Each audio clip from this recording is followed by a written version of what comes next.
Welcome to RHA Insights Podcast, partnered with the London Economic Development Corporation, the lead economic development agency for London, Ontario. Go to ledc.com for more information.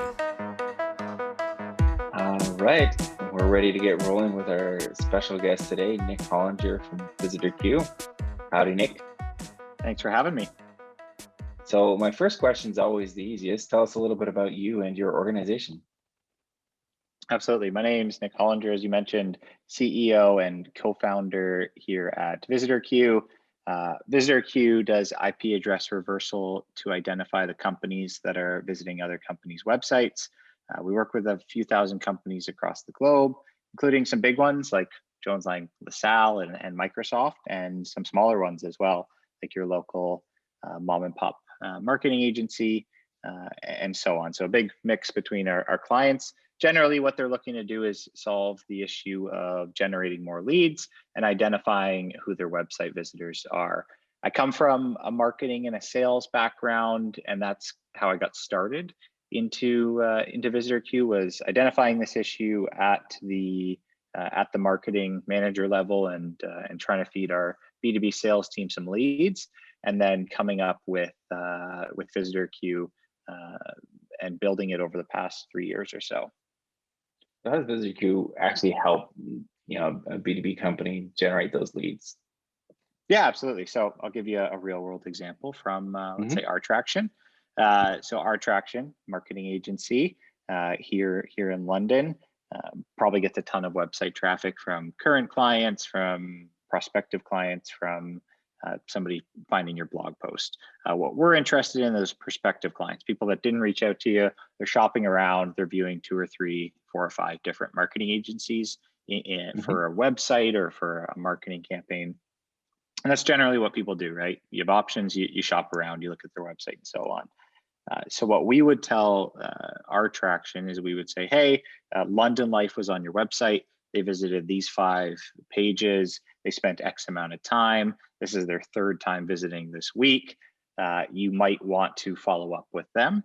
So we would tell you more about London Life, their industry, their employee size, when they were founded and so on, and some contacts there so that you can then go, okay, we deal with, if they're looking for a website or a marketing campaign, we want to talk to the head of marketing.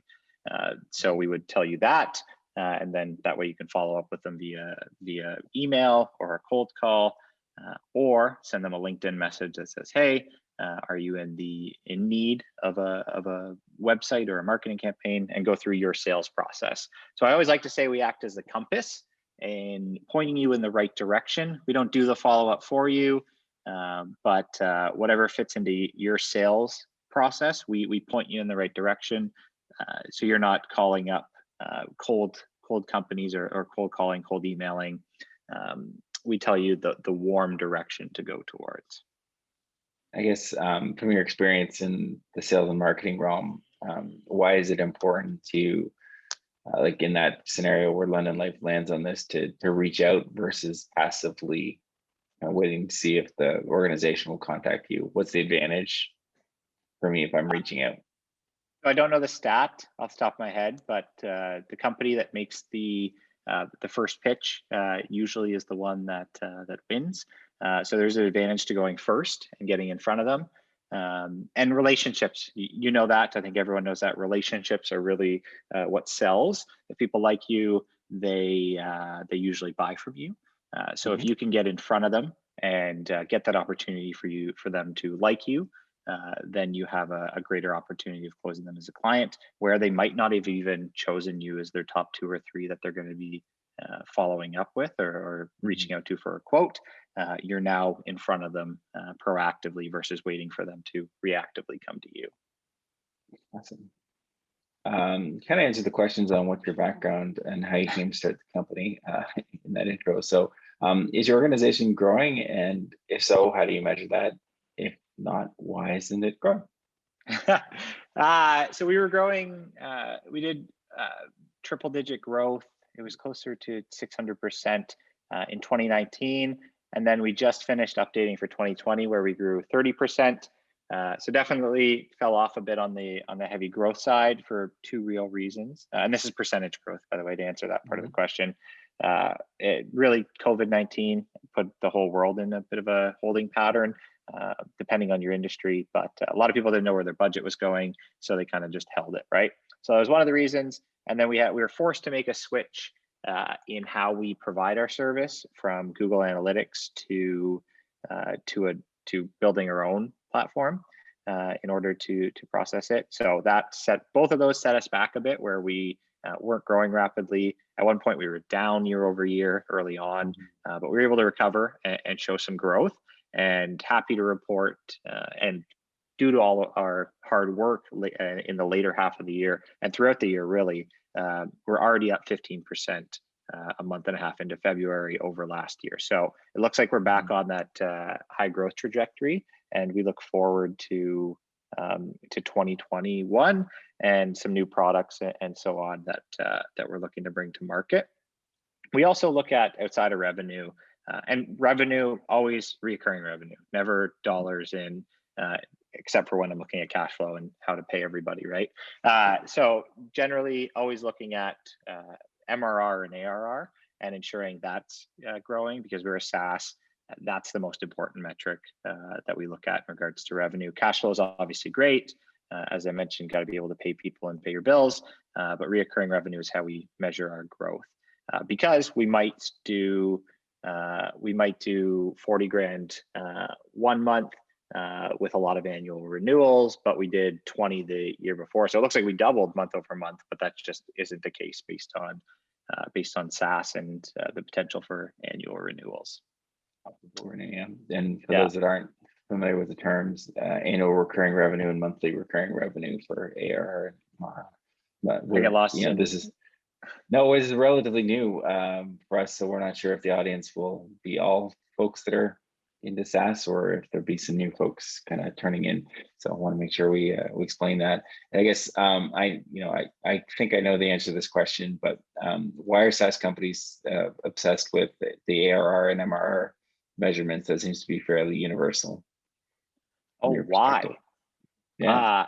I don't remember why I became obsessed with it. I just know, and I guess this answers why in a way. It might go deeper into kind of the economics of it, but that's how they're evaluated, right? They're not because you could be a SaaS company doing $700,000 in annual recurring revenue, but have actual cash receipts for that year of 400,000 at the end of the year, right? So there could be a big cash gap between the two, and they're always evaluated.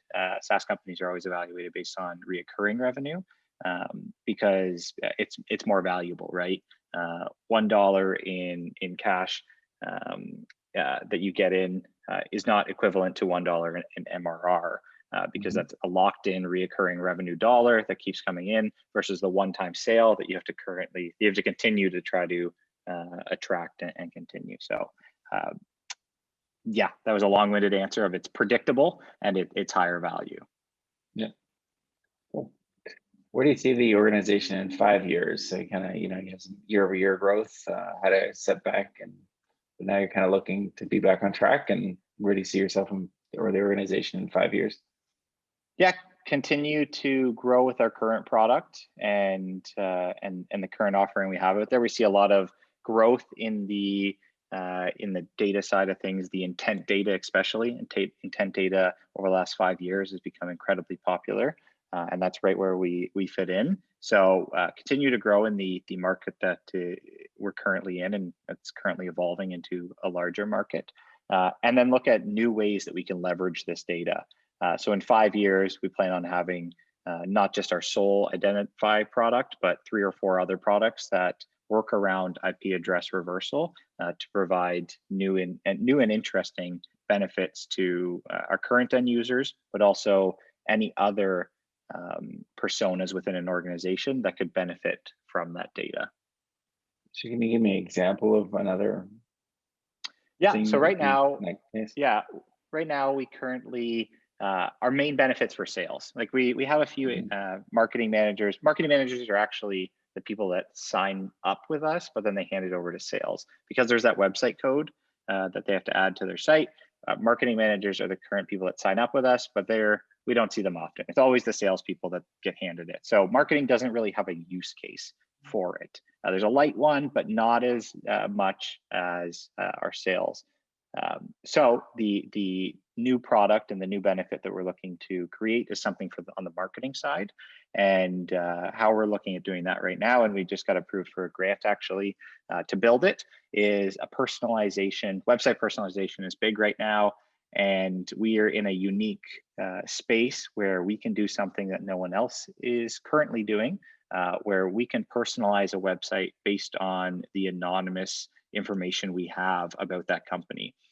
So as an example, if you are, let's say HR Downloads, I say them because they're industry agnostic and they fit into this. If you're HR Downloads and you have companies from all different industries visiting your website, we know that personalized websites drive higher click-throughs, drive more conversions, right?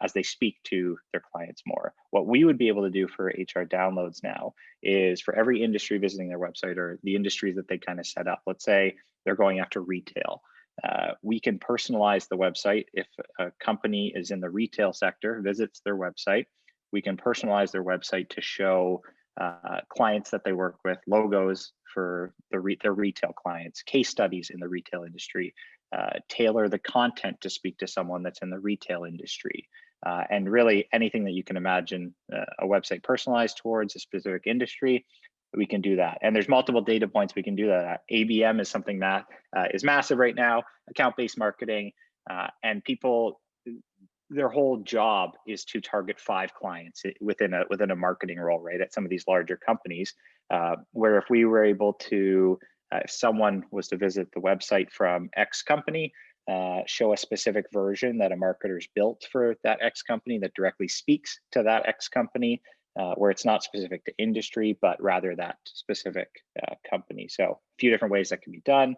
And then a number of other points like employee size, small, medium business versus an enterprise. They would want to see different versions of a website, right? Different content and different visuals would speak to them differently.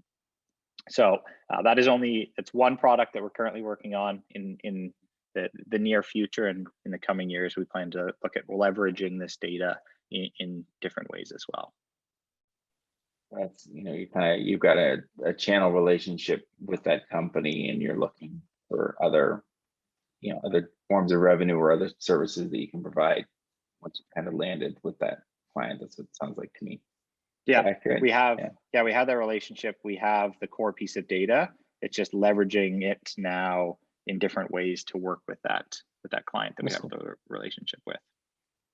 Makes a lot of sense. What's been the highlight of your company so far? Besides joining RH Accelerator. We'll other than that, definitely a close second. The highlight, I would probably say, talking to some larger companies and the opportunity to pitch some Fortune 500 companies has definitely been a highlight. So ExxonMobil, Slack, and so on. So we've had some talks with some big companies, which is awesome. But I would have to say the highlight is the whole Google Analytics switch, because it was really my first time kind of getting punched in the face, and the first I'm screwed moment.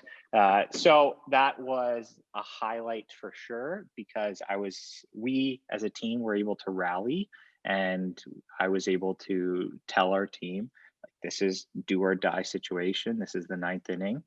We need to step up to the plate and win. And we pulled together and were able to make a recovery there. So I would say that is definitely the highlight of the journey so far, and probably not the last I'm screwed moment. Probably not. It was interesting because that was obviously a stressful time, but it turned into a positive. Accurate? I think oh yeah. I remember like the rotting in my stomach when I realized what had happened and why we couldn't generate data anymore. For a bit of backstory, Google kind of switched how their API works. That led to our product being useless for all of our clients for about 5 to 6 days, until we replaced Google with our own tracking script, our own tracking system, and which is probably a 3 to 4 month job. but I was able to rally our troops to do it in 5 to 6 days to get something up and working. So I still remember how much it sucked and the conversations we had with our team.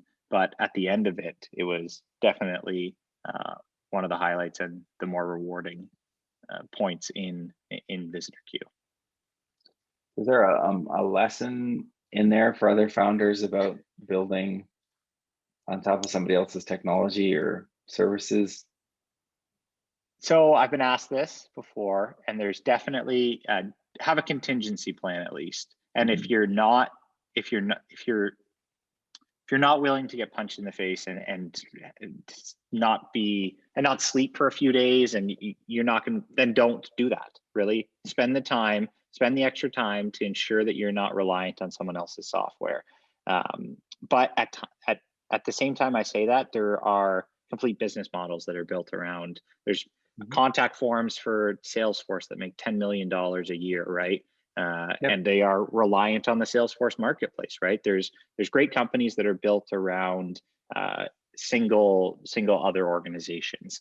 So just ensure that you are comfortable with that reliancy, and that you could be put on your ass at any second. Any day you wake up, you could be screwed. So either my advice is to ensure that you're comfortable with that fact. If you're not, then don't build a business around someone else's business.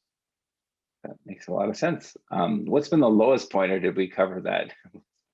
I would say, there's definitely, I'll say one other than that, now that it kind of comes top of mind. I was working at Visitor Queue as a side gig for a while, for over a year. And there was a time when we launched our paid product, and it was still a side gig, but I was putting in 40 hours to both. So it wasn't really a side gig. It was like I had 2 full-time jobs. So I was working 80 plus hours a week, and I got burnt out, and it sucked, and life sucked. And that was definitely the low point. I ended up taking a week vacation, coming back, and I just felt like $1 million again, and was able to get back into it. But I would definitely say the beginning, when working 2 jobs, was probably one of the low points, because we were very early, or wasn't getting much reward off of it, right? And was just feeling a bit discouraged because of all the hours you put in. But if you're ever in that point, honestly, the best thing you can do is make room in your calendar to take a week off, or at least a few days off, and you'll feel 10 times better coming back. I think it's good advice for any stage of career. The trick is, especially if you're an entrepreneur, is actually forcing that week off. Yeah. My challenge is, how do you actually get a clean week? Best I ever did was like a cruise ship, where I didn't pay for the Wi-Fi package, and there's no cell reception. So literally was just great. It was amazing. You have a choice. 10 10 out of 10 would recommend. I'm going to talk a little bit sort of about, region. In your experience, you mentioned a grant. I would assume that's probably from a government agency.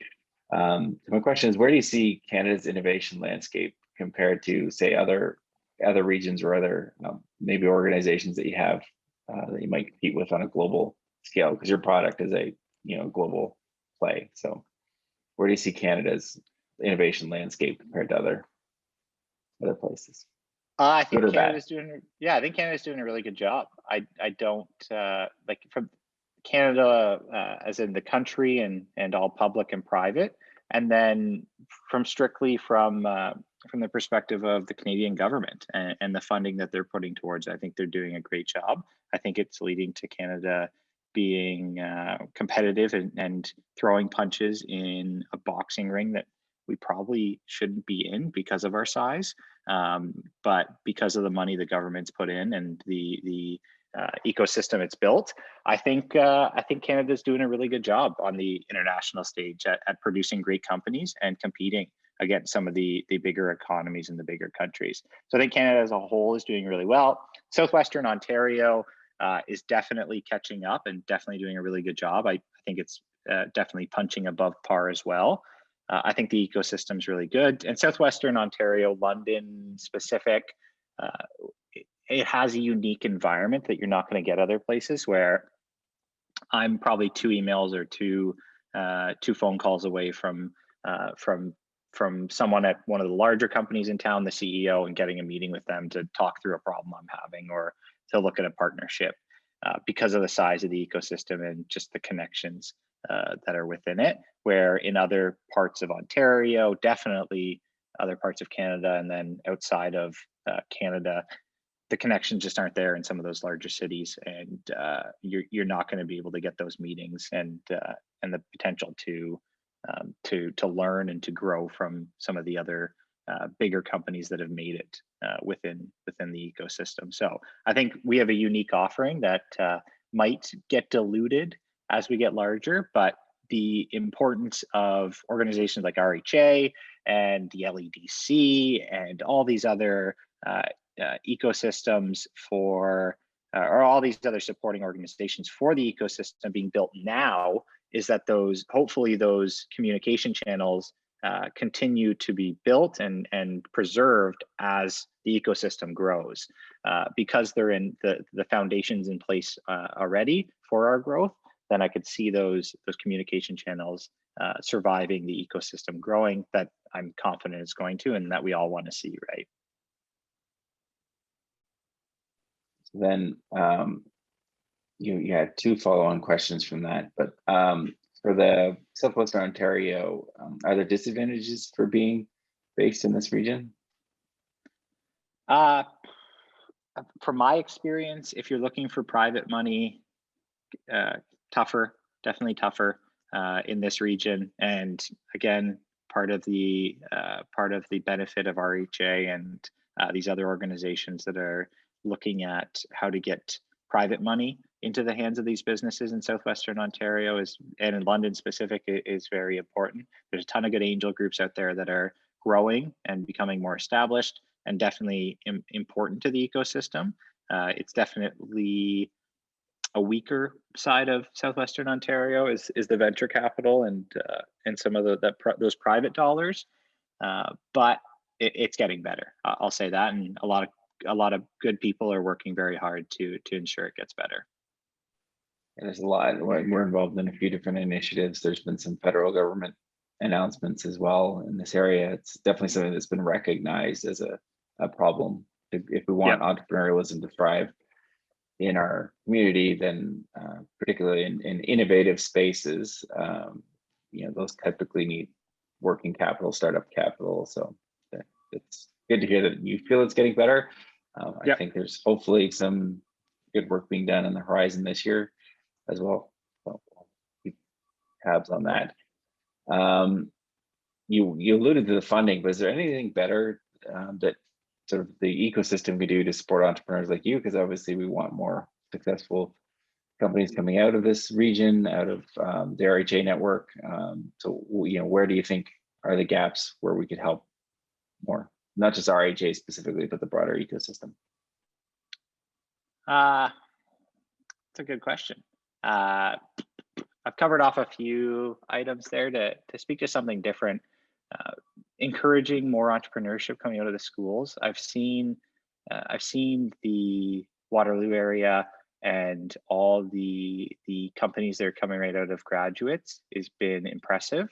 And the thing is, I don't know how they're doing it. That's probably, so I'm alluding to an issue, but I don't know how to solve it right off the top of my head because I've never put too much thought towards it. But if I had to point towards one thing, is I see a lot more innovation coming out of the schools in the Waterloo region, the KW region, than are coming out of the schools here. And I know that there's LEAP at Fanshawe and forgetting the name of the organization at pardon me, Propel. Yes. Yeah. So there's I know they're doing a great job, and they're definitely pushing out some organizations. But from what I've seen, the Waterloo region is pushing out some great companies from their schools. And maybe there's a gap. Maybe it isn't directly coming from the schools, but that gap between after you've graduated, you've started your company, how do you turn into an actual larger organization, right? I think that might be one of the issues as well. Not just the ideas and the companies coming out, but supporting them after they've come out of those schools. Yeah, my guess is it's related to funding. Like if you're in Waterloo, there's like an increased chance you might be able to get some early seed funding. There seems to be more of that. And Yeah, there also was. something. Go ahead. I was just gonna say the story is that you can start a startup in Waterloo out of school, where I don't know that story has been developed here in London. Because there are lots of grads from Waterloo that have gone to start companies. I don't think you're any more or less likely to be successful in the grand scheme of things coming from Waterloo than Western, for example, or any other school. But it's just, do you believe that this ecosystem can support you in your organization and in growing? So I think that's, for me, is a key part of that. This region is a great place to start and grow a company. The more we can get that story out, the better it is for anyone to kind of join the fray. Yeah, I would agree with that. I think once that Waterloo's known for that narrative, right? They're known for being that startup capital and having the support organizations in place. Telling that story in London is going to be important, so people know that this is a place where they can start and grow great companies, and they're not escaping to Waterloo or Toronto, or just not even starting to begin with, right? Well, all right. My last question is always open-ended. Is there something I should have asked you about but did not?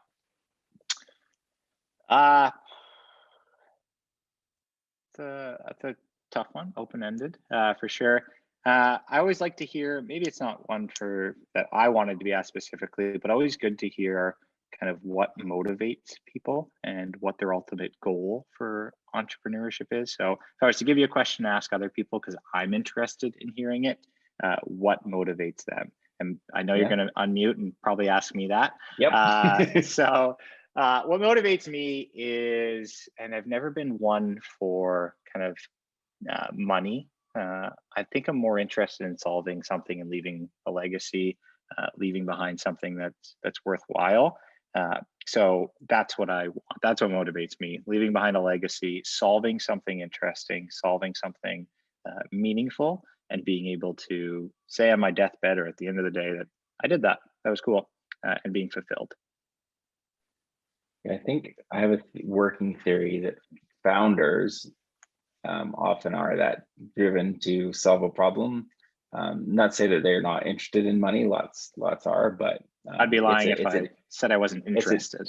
Right. It's an and certainly, I think a lot of it is that problem solving drive, that curiosity that I know Brian Foster's talked a lot about when he sold his company. It was important to sell it to somebody who would continue on the legacy of the company and not just merge it into something else. So yeah, there's something there. Maybe we'll find out. I will add that to the formal question, because I think that's a really good one, is what motivates you to do this? Because as you know, it's not always a fun ride. You mentioned you're getting punched in the face, and it definitely feels that way, having had the experience a few times myself. Yeah. Cool. All right. Now we have the lightning round questions, which are just quick answers to just kind of cover off some topics that mostly I'm just curious in. Cool. Let's do it. All right. Sorry, a little bit of background. All right, ready. Married, single, what's your status? Fiance getting married in 2022. So far, who knows where COVID will take us. Hopefully you can do that in person at that point. Any kids? Nope. Coke or Pepsi? If I drink pop, which I don't really, it's going to be a Coke. Mars or Snickers? Not big on chocolate bars. I'll go with a Mars bar. Favorite movie? Cookies and cream, though, if I could choose. Sorry. Okay. Yeah. Favorite movie? Probably Good Will Hunting. Yeah, I'd say Good Will Hunting. Favorite book? Hard Thing About Hard Things. I just finished Trevor Noah's Born a Crime, which is also really great outside of the business world. One business, one non-business. Yeah, the Hard Thing About Hard Things is one of my favorite business books too. Favorite game, video game? I don't play video games that often, but right now I'm hooked on Warzone. Probably a temporary thing, but Call of Duty, yeah. Yeah, awesome. Favorite vacation spot? I haven't vacationed that much before. I haven't left North America. I just booked a trip to Italy, actually. Okay. but I'm going to say New York. We did that 2 summers ago, and definitely a good spot. Is Die Hard a Christmas movie? Absolutely. Good answer. You're banished to an island and to take only one thing with you. No thing, not person or people. What is that one thing that you take? So we do this on Big Brother as well. Big Brother, Big Sisters. We have this kind of game as well to look at what we take. And every time I'm convinced potatoes are one of the best things you could bring. I believe you are correct. That multiple different ways to cook it, filling, a lot of nutrients. Bowie knife seems to be another popular one. I get potato. I've heard potatoes a couple times, and I've always thought, oh, that's actually really smart. But and that's the other. You can regrow them as well. Yeah, because the spud turns into its own root, right? Yeah. Cool. Good answer. All right. Well, thanks so much for joining us today, Nick. It was a pleasure to talk as always, and good luck with the future of Visitor Q. And if people want to find out more, they can go to www.visitorqueue.com. Did I get that right? You got it. Yeah. Visitor Q. So check it out. It's all. It's free to try, right? First. Yeah. I can't remember how many contacts you get. 14-day free trial. 14-day free trial. So give it a try and hunt down some leads. Thanks, Nick. Cheers. Thanks for having me, David. Go to rhaccelerator.com for a full library, other podcasts, and to join us on RHA Online.